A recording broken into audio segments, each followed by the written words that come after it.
Ooh, steady. We've got the camera resting on a Burger King box. Yeah, I think there's actually still like a couple chicken fingers. Actually, it felt like there was still some stuff in there. Those are 3 days old. But the sauce is still good. Save half of that honey mustard for next time. It's to keep the car smelling good. Before we get to the movie, can we talk about the AMC ads at the beginning of it? Those are getting kind of surreal and extremely lengthy. And also slightly graphic. Yeah. You've heard us talk before about the AMC, like, turn your cell phone off ads, stuff like that, that involve, like, the little red dot people. There was the one we went off on, like, practically all last winter, which was the girl walking her dog, and then the narration that's like, turn your cell phone off, honey. That is nothing compared to what these ads became. They're like vignettes at this point. Yeah. And so I'm guessing maybe because this is a horror film, we had a short at the beginning of it that was the little red dot, the little red girl dot from the other ones, running in sheer terror through the woods, mouth agape, screaming like mad, and then being chased by another red dot that's a zombie red dot with its eye hanging out of its socket, teeth missing, jaw kind of agape. I can't remember how it ended necessarily. I guess she got away. She was like running into like a house and then was going through the house and like weird shit was happening. It was basically like watching the beginning of like Tales from the Crypt. Kinda. Like the intro, except the little red dot person like bouncing along. It's like, like take that and like cool spot and bam, there you go. 3D cool spot. That's kind of what they are. And this wasn't even a phone ad. It just ends and says, welcome to AMC theaters. What, am I gonna get killed by a zombie? What the fuck? And there was one where there were actually there were three of them. Because there was the one with the mosquito, where the mosquito kills that guy. Yeah, a mosquito kills a guy in it. Yeah, a mosquito kills the guy. Big red dot walking along, a tiny mosquito sucks. I guess these red dots are entirely filled with just blood, and that's it. So it completely sucks. They're filled entirely with delicious Lois. Coca-Cola. I'm going to share this with Lois. Misspelled my name. What do you mean you don't have one that says Bort? So the mosquito sucks all the blood out of the one dot into the mosquito, who is now the size of the dot. But the guy is like, there's this deflated skin. I lean over to Brian, I'm like, so that mosquito just killed him, right? Yeah. That guy's dead. Yeah, no, he's dead. He's dead. This guy's dead. And then when it actually gets to the turn off the cell phone ad, it was a phone that's a wolf. This one I've seen before because I sent you the picture. I remember you telling me about it, and I'm like, you're fucking crazy. No, this happened. He mentioned this one to me like 5 months ago. It was and the video. I have never seen it since. No, it was the video that you and Sarah did where you got a text, because that was the text I sent you, was that picture. And in the video, you're like, oh, Brad's texting me for some reason. I'll answer that later. And I'm watching the video like, no, answer it now because it's Werewolf Phone. So, Werewolf Phone is like is in prison, or it's being like wheeled in on like a cart like it's Hannibal Lecter. So it's in like an insane asylum. And it escapes. Werewolf cell phone escapes. The lights flicker, and then like all of the doctor dots are like laying all over the place. Bodies rent asunder all over. Yeah, just bodies are. This thing is escaping into the woods. It seems like it's killed some people, and then it's chasing after this poor girl Spot, the same one from earlier. She's got a shitty life. She really does. And then the battery in Werewolf Phone goes out, so Werewolf Phone goes, and this is all like on a dock in the woods. This girl just needs to stop going to the woods, because this is where the zombie one takes place too. So, and then it's the phone back in its jail cell, all tied up and strapped in. And then it Turn tells off you your cell phones. keep a tight lock on that phone. Or else it'll eat me? And there's another one, too, that's superhero related. Where that's the one I get every time. I get that one a lot, and I get the one where it's like a romance film and the couple is meeting at a Subway and the cell phone gets in between them. Yeah, I've still never seen it. You've never seen that one? Oh, I've gotten that quite a few times. Maybe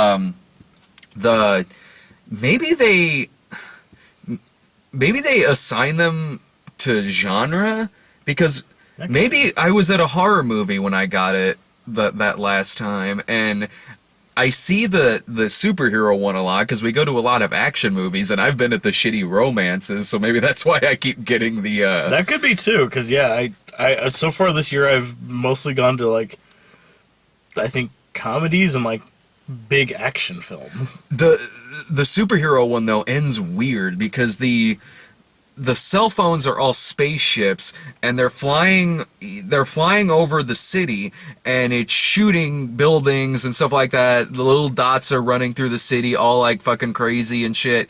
And then there's the superhero with like an El Topo Chico mask with a cape, and he's flying, and he stops the alien invasion from happening by turning off of the phones, but the phones don't just disappear or anything. It shows them like just careening into the city. Like, that's okay. Well, they're not shooting anything, but those are still going to cause mass amounts of damage just by landing on the city. Thanks for saving us, Superman Red Spot. He learned from the best. So those are the ads that we get at AMC. I was talking to somebody recently They who... get fucking weirder every goddamn time.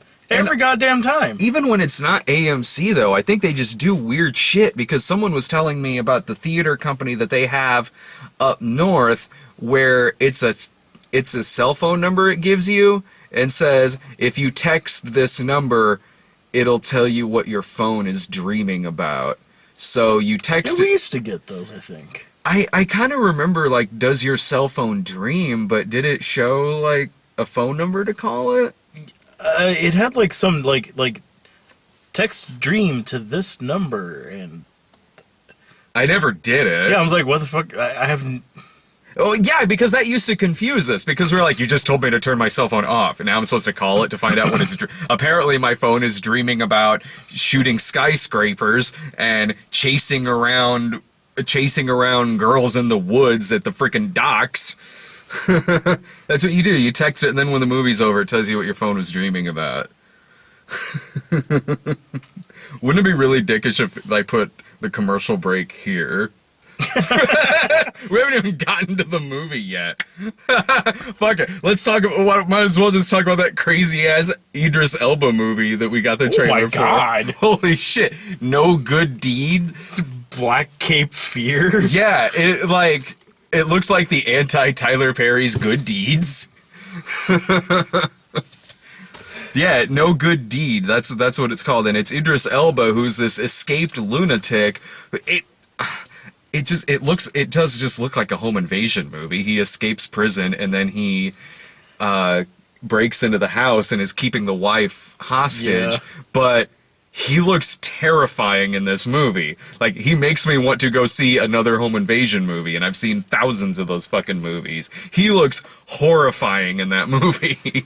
It's just that stern look that he has, that fucking, like, just intimidating presence he has. Still why I'm pissed that he wasn't Alex Cross. Yeah. Holy shit. In this, he's like watching the girl sleep. I'm watching you while you're asleep, with that deep fucking Idris Elba voice, and it's haunting your fucking dreams. Honestly, that trailer was kind of scarier than Deliver Us from Evil. It was a very tense trailer. Well, I guess we might as well get into the Deliver Us from Evil. Oh yeah, we saw a movie tonight. We did go see a movie. Honestly, at this point, they're probably like they didn't see it. They're just talking about trailers and shit. They didn't actually see anything. Eric Bana cop movie with possession. Fuck yeah, I'm going to go see that. I thought the movie was okay. It kind of sounds like you liked it a little better than me. It wasn't bad. Like I enjoyed it. I'm definitely not going out of my way to say like this thing's gonna win awards. Yeah, but no, it's. I thought it was a solid enough film. Like it kept my attention. There was stuff to laugh about at it, sure, but yeah. I mean, it made some weird calls with things, but honestly, like for the most part, a lot of them worked for me. Like Eric Bana is like playing a New York cop. Like Eric Bana's he awesome works out of the Bronx, and yeah, he kills it. But yeah, his partner in it his hard ass partner in it is Joel McHale from The Soup. I thought he was good in it too. He did really good. He was really good. You know, this is kind of my thing about this movie, because the movie did kind of start winning me over a little bit in the last act. Here's my thing about this movie. Actually, honestly, for the first 2/3 of this, I sat there like, I feel like I should like this movie. I really do, but it's largely not working for me. The movie it really kind of is my taste. I like movies that are really dark cop movies, but also horror films. I like that kind of movie. I like stuff like God Told Me To, Exorcist 3. I even like the ones that I shouldn't like Fear.com or End of Days, or, something like that. I even like the ones that are, no one is really supposed to like, but I kind of do.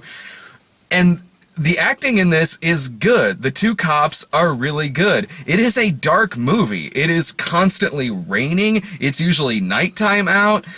The effects are solid. The makeup effects are really fucking good. Graphic as fuck. This movie is graphic. It pulls no punches in its dialogue, in its language, in its characters' vices.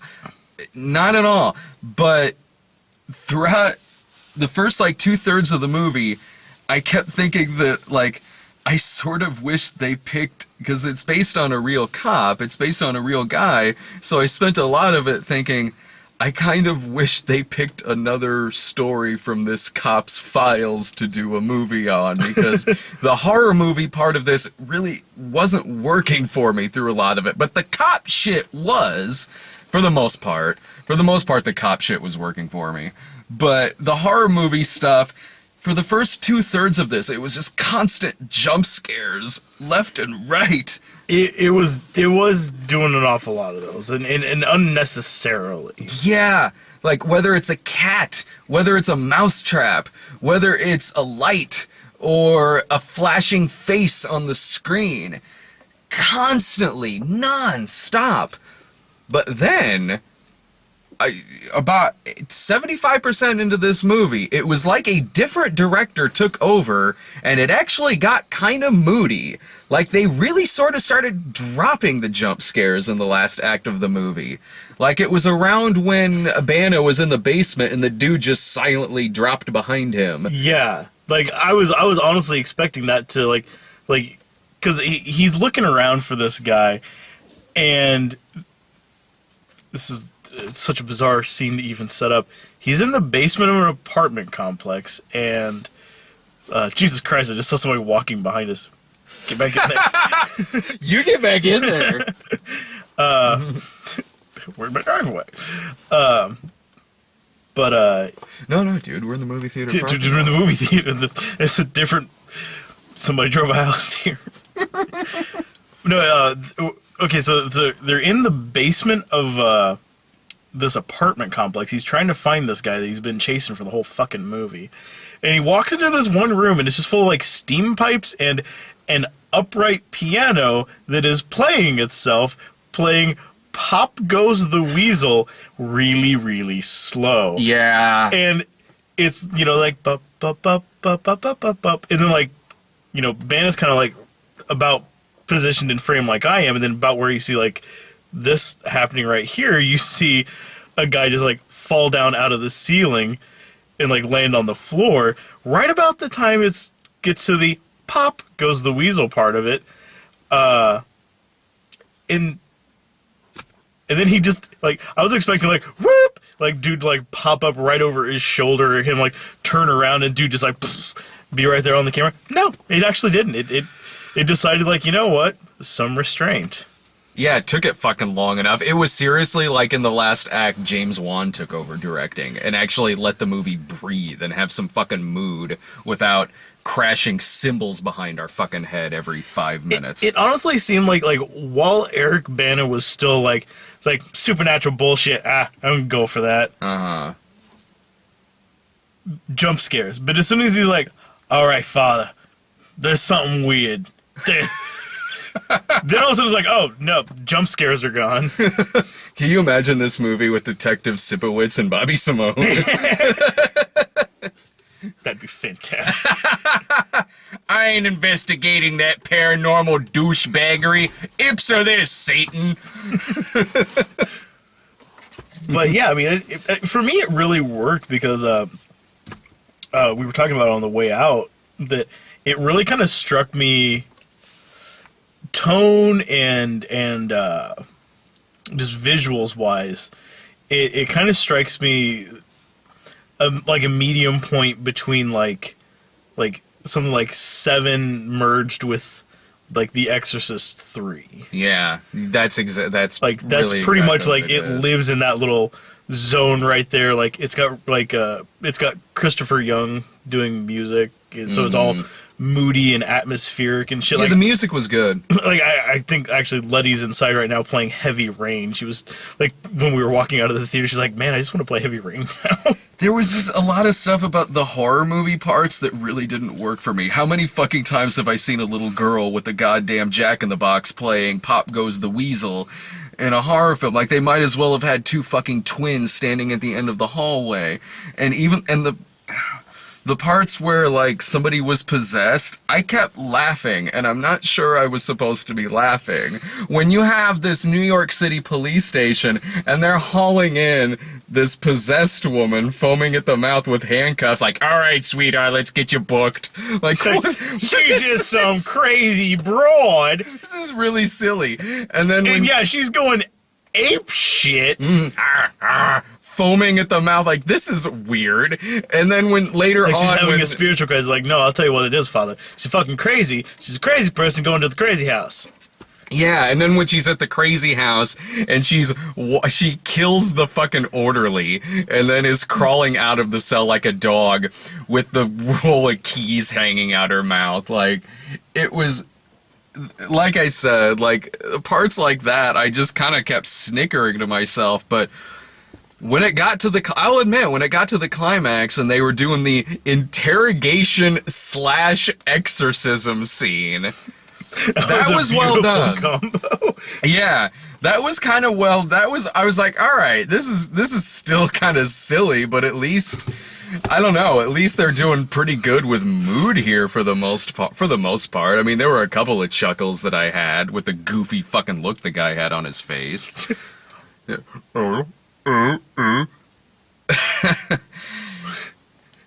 So The guy almost, though, like, with some of those expressions he was making, he looked like if you shaved the crazy person hair off of, like, Jimmy Simpson.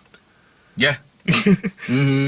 Like, the the possessed guy looks like a fucking McPoyle. He also looked a little bit like Donnie Wahlberg and Sixth Sense a little bit, like less like the cut up shit on his skin, but frame, face, even his hair, kind of. And also the Father GQ wasn't really doing it for me in this movie. What's the guy's name? I think it was like Ephraim. Ephraim Ramirez. Ephraim Ramirez played the cop. Yeah. No, Eduardo Sanchez, the director of the Blair Witch Project, plays the cop plays the priest in the movie. I think it was like his name? Edgar Ramirez. That's or something like that. Mm-hmm.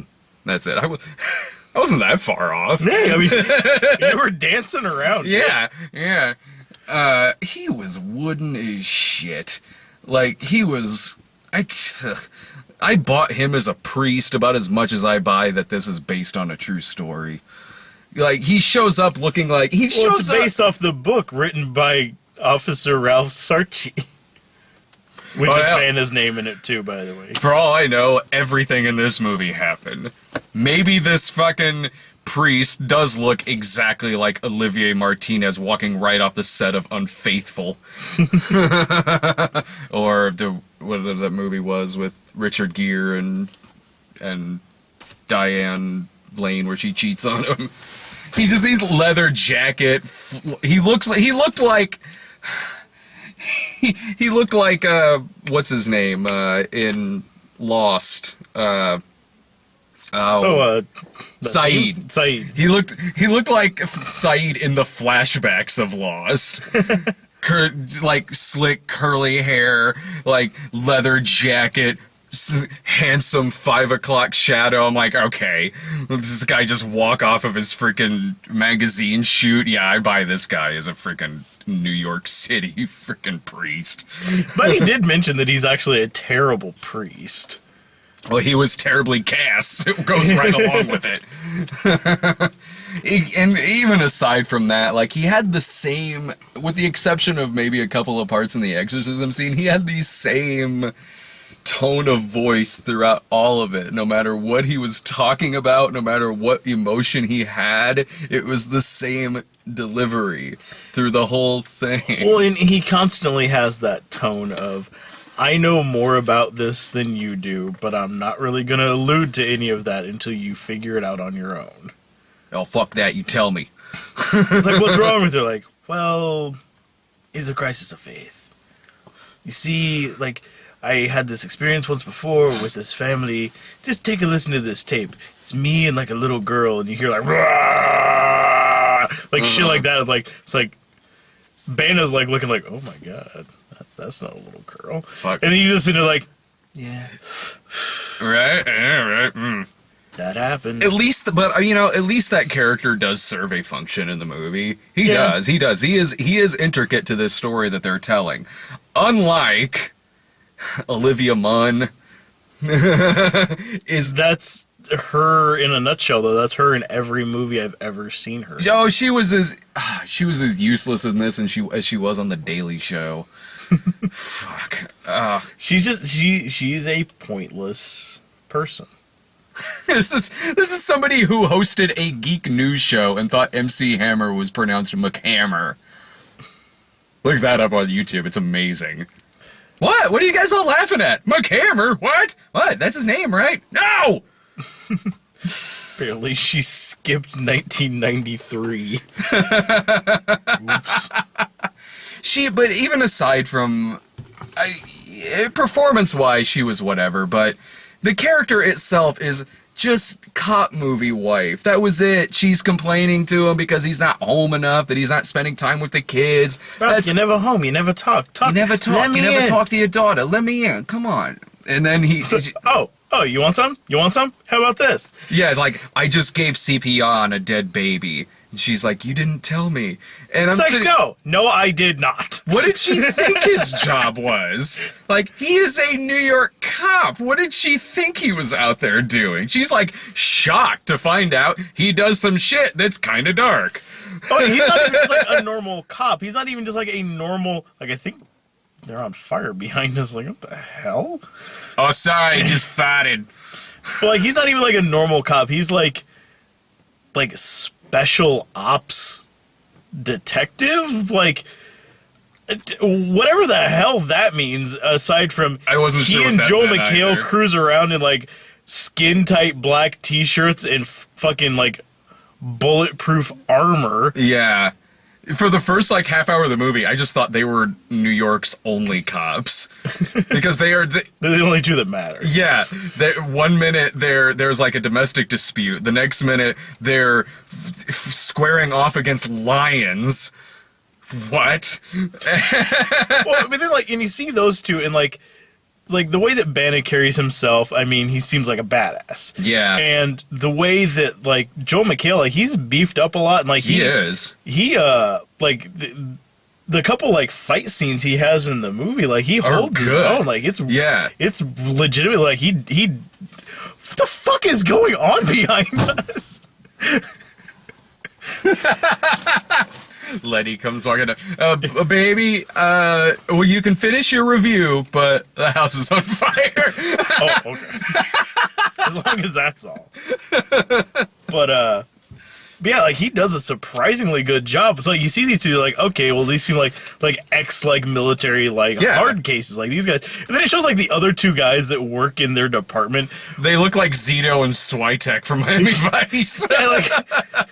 You have, like, this black dude who's just, like, dressed like fucking Sam Jackson going to an award show he doesn't give a shit about.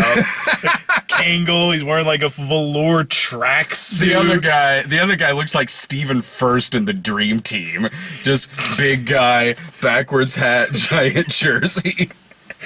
He looks like Kevin James in any movie where he's playing Kevin James. It's like, okay, well, these guys seem less prepared for this job than these guys are. Like, I just saw fucking Eric Bana running around with goddamn night vision goggles on, tracking lions. Yeah.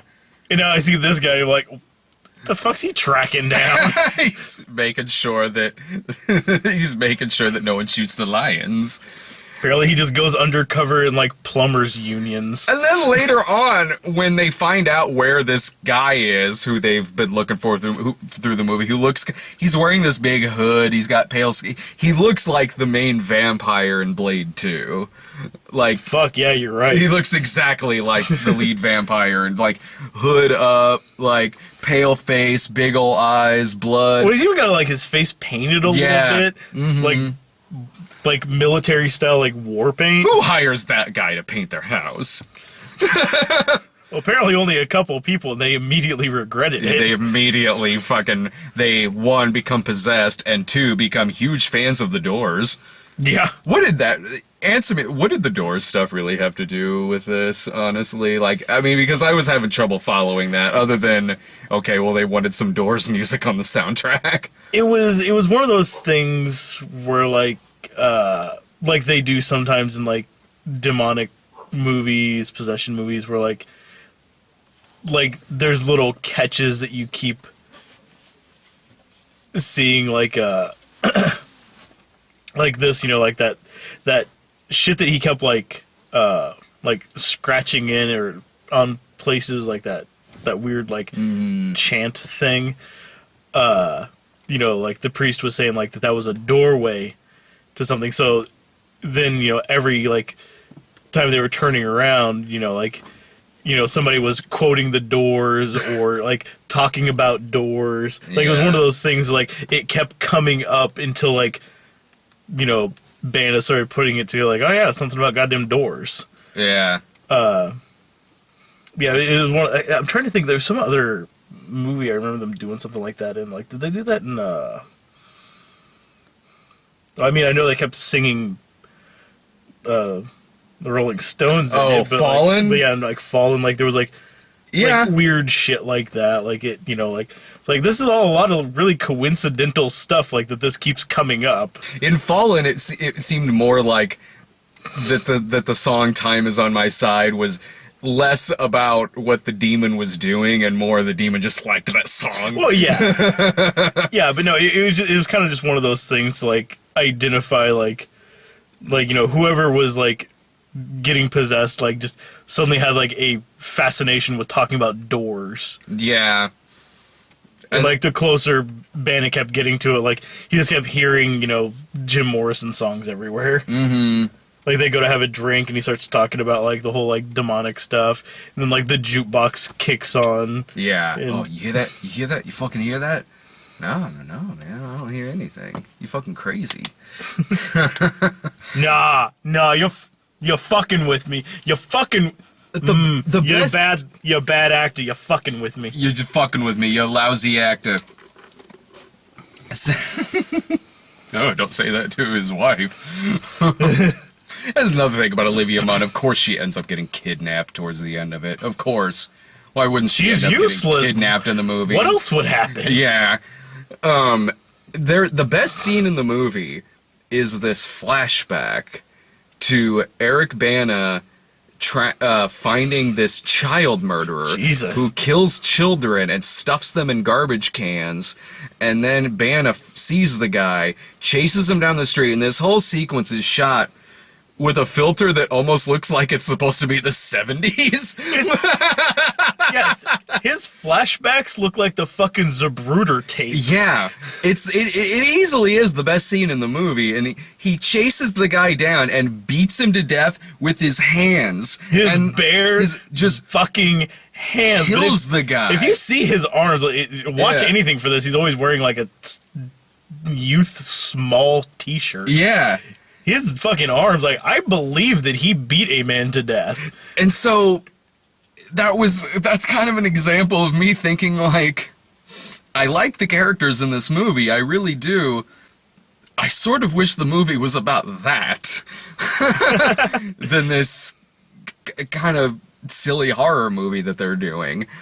I mean, it's not bad. I mean, there's certainly stuff in it that I like, and enough to where I could say, like, Netflix it, or, you know, maybe spend a couple of bucks to rent the movie, because the first half of it was kind of a slog for me a little bit, but it had an okay climax, it did, and I certainly appreciate the movie, I do. It is the kind of movie that I usually like a lot more than I liked this. I did enjoy that it is a dark fucking movie. I liked that. Yeah, when it decides to play it fucking dark, it goes pitch black. Mm-hmm. Like, when it does something, it goes to the fucking nines. Hell, I think that a majority of the scenes in this movie are lit with a flashlight. Well, like, even at a point, it's like they got a lead on where some guy lived, so they go there in the middle of like a fucking thunderstorm at like 2 a.m. Like, no, that makes fucking sense. Oh, it made as much sense as that they were the only two cops who showed up to bust in on this guy's place. This is the guy they've been looking for through the whole movie. So, of course, towards the end, when they actually find out where the guy is, it's just the two of them who show up, again, like you said, at 2 in the morning. And it is always raining in this movie. But I kind of like when movies do that, though, to be perfectly honest. Well, and to a certain extent, like, a lot of the stuff felt like it would have felt like I'm trying to think, like stylistically, like some of the choices they made and the tone they were keeping, like, felt more like a film that would have came out in like the same era as like Seven or The Usual Suspects or something like that. 'Cause, it does look a lot like, visually speaking, it does look a lot like Fear.com. Because, like, it's always, like, dark, it's raining, it's close angles, so you can't really see a good spread of what's going on most of the time. The exorcism. Like, actually having people smoking in a movie. Yeah, like I said earlier, like, I like that the characters had vices in this movie, you know? I like the guys smoking. It didn't shy away from stuff like that, but it almost felt like the studio was worried that it wasn't punchy enough, and maybe that's why it had some goddamn many jump scares in it. Yeah. Because they didn't need to be there, and I mean, like you said, like that scene where he's like standing in the foreground and dude drops down like over his shoulder, and there's like crouches back there. Like, they easily could have turned that into a stinger, but they didn't. And then pretty much from there on out, the rest of the movie, we're done with those. Yeah, I could have easily recommended this a lot more if they just kept out all the unnecessary jump scares, and if they got the possessed actors to just tone it down a little bit, you know. Maybe be a little, not going the full Linda Blair in this movie. Oh, the crazy lady struck me more like she was trying to go the way of, like, fucking Devil Inside. Yeah, I was getting that vibe too. Like, I mean, I've seen that movie. I can do crazy possessed person. Yeah, let's do this. Yeah, model yourself after the devil. Oh my god. Well, the movie's better than The Devil Inside. Oh, yeah. This movie has acts. This movie has an ending. You know, I that's actually, come to think of it, I will give it to this. There's one thing about this that I'll give it. A lot of horror movies nowadays always have some final kind of gotcha twist at the end, whether it is, you know, just some twist, or everyone loses at the end, you know. 99% of the horror movies you see theatrically anyway. That's usually how it goes. Yeah, we've seen an awful lot of those, like, the movie ends with everybody's fucked. Yeah, everyone's fucked, or there's some final twist. This one, no. I mean, it is a straightforward movie, and... Oh, well, of course, what's gonna happen to him? It's based on a real guy who wrote a book about it, so, okay, it's not like he's gonna die at the end of the movie. But yeah, I mean, this seems like... This seemed like the sort of movie that there was a fair chance, like, at the end, it's like, you know, like, partway through the main bad guy in it, like, kidnaps his wife and daughter. And, like... There's this plot point in it about, like, there's this, talked about there a little bit ago, like, this, like, weird, like, Persian and Latin, like, incantation that he keeps writing on things, and apparently, like people who are susceptible to possession, like, if they look at it, they're instantly possessed. Mm-hmm. It seemed like the sort of thing, like, I was honestly, like, in a way half expecting, like, once they find the wife and the daughter, I was expecting, like, you know, like, yay, hugging the daughter, and then the daughter just kind of, like, you know, like, camera looks at her and she's like, the end of Thriller? Yeah, just just, like, turns to the camera with, like, a blank stare, like a creepy little kid smile or something like that. Was there really any rhyme or reason to who gets possessed in this movie? Like, is it just a certain type of person who reads this inscription? That's what it seemed like. If you're the sort of person who'd be those, like, you know, like he was saying, like, people who are, like, open for, like, evil or stuff like that, like, inherently a bad person sort of thing, like you'll turn and get crazy. Yeah, it's like, I was wondering that through a lot of the movie, what if it was, well, like you just said, like a certain type of person who reads this and then automatically gets possessed and starts biting the flesh off of their leg, carving shit into their chest, and gets a sweet Doors collection. Well, that one dude fire went out. That one dude who was, like, half... He wasn't, like, half dog, but he was acting like a dog. Like, he kept, like, jumping out of nowhere and, like, was sort of, like, trying to bite and, like, scratch Eric Bana. And then he'd, like, just run away on all fours. Although that was really great, though. Like, there's this one scene, like, he's in this tiny little hallway. And he's, like, thrashing and, like, growling and biting and scratching at Eric Bana, who finally kind of, like, pushes him back. Dude turns and just starts, like running, like, fucking Benicio del Toro in The Wolfman. Yeah. Towards the end of the hallway, and then, like, it's such a far distance shot that it's really nice. Like, you just see him, like, run down there, just psh, just out the window, and he's gone. It's like, okay, that part was good. It's like, that was just such a weird way that went. I wasn't expecting him to just fly through the window like he was goddamn Superman. Yeah. And then Bana walks over and looks out. And was like, oh, they're in, like, a third floor fucking apartment. It's like, okay. No, I love the part where when they were investigating the shit at the zoo, well, and Mikhail makes the point, like, oh, damn, but the zoo's fucking creepy at night. And I was like, yeah, that's actually a good point. A zoo would be kind of creepy at night if you're walking around with all the lights out. So... Well, they were doing those weird shots where it was, like, showing what was going on inside of the enclosures, but not showing you the actual enclosure. So they're walking around, like, you see Eric Bana, like, turn his head this way, and you see, like, a bunch of hyenas run past him, like, are they loose? All the monkeys on their leg, like, freaking out. Like, I kept wondering, like, are they just roaming the zoo, or are they still in a cage? They got the run of the zoo once the lights go out. It's just like Night at the Museum.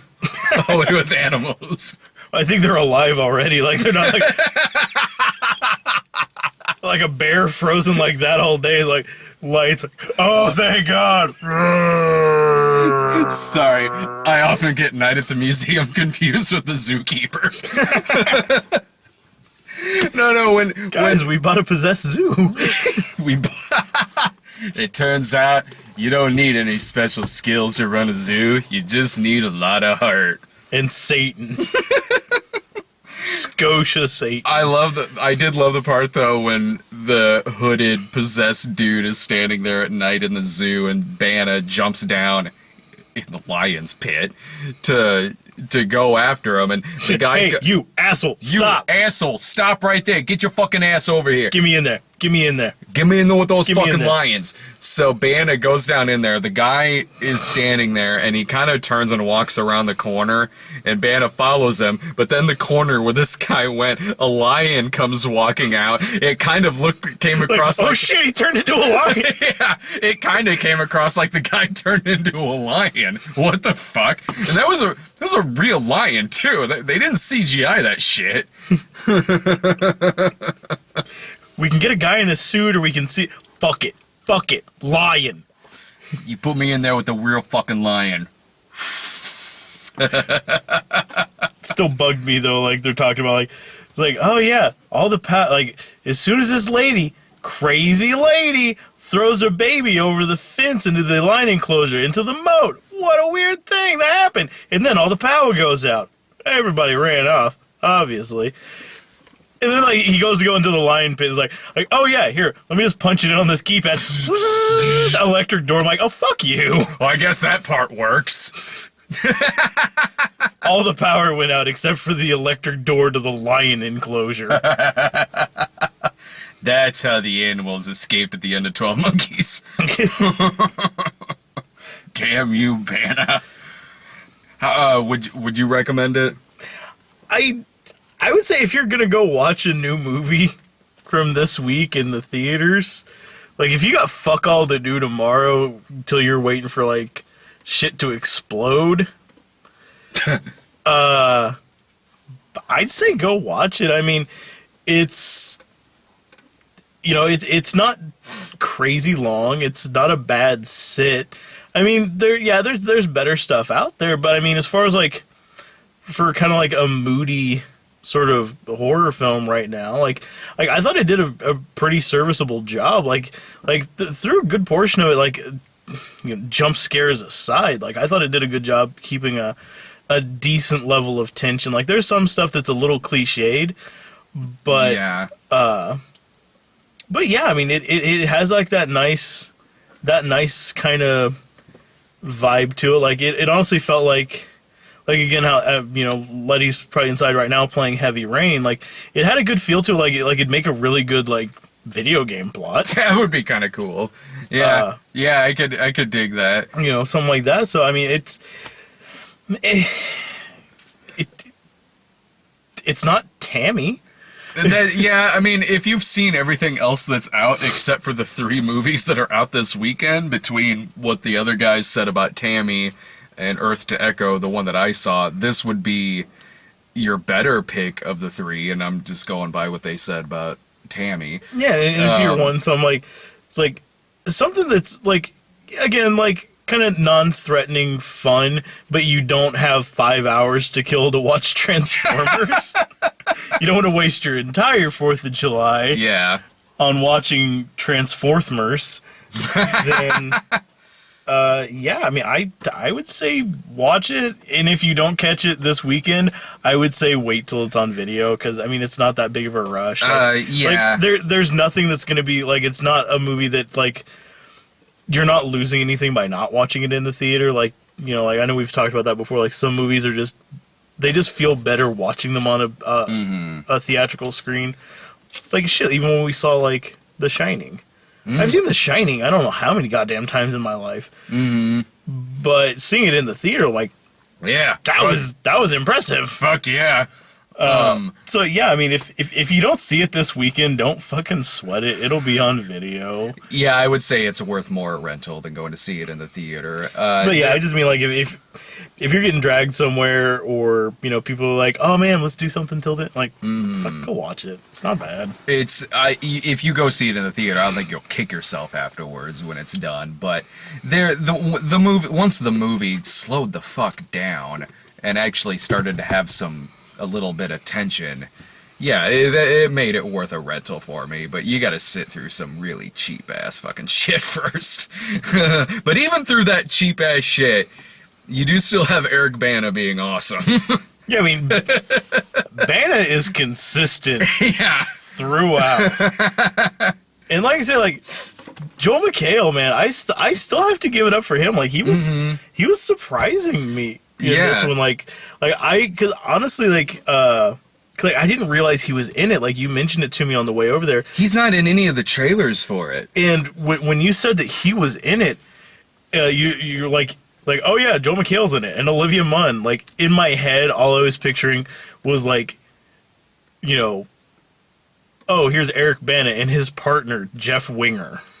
I didn't even know what, because any of the trailers I've seen for this movie, I've not seen Joel McHale in any of them, and he's in like a good yeah, he's his partner. He is a main supporting character in this movie. Of the movie he's in. Yeah, and there are some trailers that have been doing that lately. I remember I didn't even realize until Jake and Jillian reviewed R.I.P.D. that Kevin Bacon was in it.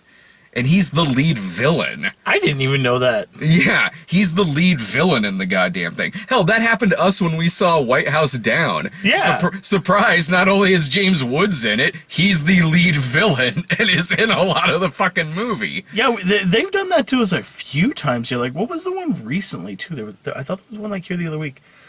Where it was just like, oh, well I don't remember seeing anything that ever let me know that Kelsey Grammer was the lead, like, dickbag in Transformers. Oh, I knew that. I knew that because not that I saw him in any of the trailers, but when it was announced that he was cast, it was saying he was playing the villain. Oh, I remember what it was.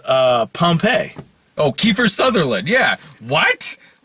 It's like the first goddamn person we see on screen on a white stallion in front of his title card appearing on screen. And he was probably in the movie more than Jon Snow was. Yeah. Honestly, he had the majority of the screen time in the whole fucking movie. That did happen to me, though, with Kelsey Grammer and Think Like a Man 2. He's in that for, like, 2 scenes. He's only in it for, like, 30 seconds, but... Which, I mean, for something like that, like... Okay, it was a random one, but I mean, I'm sorry, when the person who has the most screen time and is the main antagonist for the film, you don't even know is in the movie? That would be like if none of us knew Billy Zane was in Titanic until we went to go see it. And, I could see if you avoided putting it in there, like if it was like sudden twist. Who was behind this the whole time? Shadowy figure, step out. Bum, bum, bum. It's Kiefer Sutherland. He's the first goddamn person you saw. Although, in that particular instance, it might have been really hard to market some of his scenes in that movie. I'm afraid I don't know quite what you're talking about. What? Although, if he was all over the trailer for that, I would have been a little bit more geared up to go see that fucking movie. Because I'm like, well, that looks campy as shit. Let's go see Pompeii. Or even if you just had like a scene of him, like, you know, like action montage, him screaming, like throwing that or dodging that big spear that gets thrown at him. Like other shit happening, cuts to him like yelling like something about killing someone. Pompeii. Like, yeah. Okay, you got me. Yeah. All right, I'll go see that. But yeah, he's the first person you see, so there's no surprise reveal for it, and you immediately know he's an asshole because he just starts killing villagers. Like, okay, well, he's not the hero either. Yeah, although he does still have his Jack Bauer hair in it. So he just cut all the mystery out of that one pretty quick. Like, hell. Got it. He's the bad guy and he's a total dick lord. Got it. When Kelsey Grammer was in Think Like a Man 2, he seriously looked like he was just still on the set of either Boss or Transformers 4, because he's in an office, he's wearing a nice suit, and he still has that, like, scruff that he had in Transformers 4. It looks like he shot that scene while on break between scenes from Transformers 4. He probably did. That's seriously what it looked like. It looked exactly like that, and with Joel McHale in this, I didn't even know who. All I knew was that he was in it. Like, I didn't know who he was playing. And then when he pops up as the partner, they do have some pretty funny back and forths with each other. And then in the actiony scenes, like later on in it, when McHale is going down the stairs with a shotgun, he is fucking ripped. Like, he looks like, yeah, he can shoot this shotgun just fine. Yeah, like he's in crazy good shape, and like then he gets into like it shows more than once that he really favors knives, and like has this whole like close quarters combat fight scene where, like, he's like dual wielding like fucking like K-bars. Yeah. I'm like, I wouldn't fuck with him. Like, shit, like Casey Ryback wouldn't go up against this guy. You're right. No one beats me in the kitchen. I think the only movie next week is Dawn of the Planet of the Apes. I think that's the only thing that comes out next week. Unless anyone's going to the double feature that they're doing of Rise and Dawn of the Planet of the Apes. Yeah. I can see people clamoring to get in for that one. Yeah. I'd spend my whole night there. Alright, I gotta get up at like 6 in the morning for that con. I don't. Later.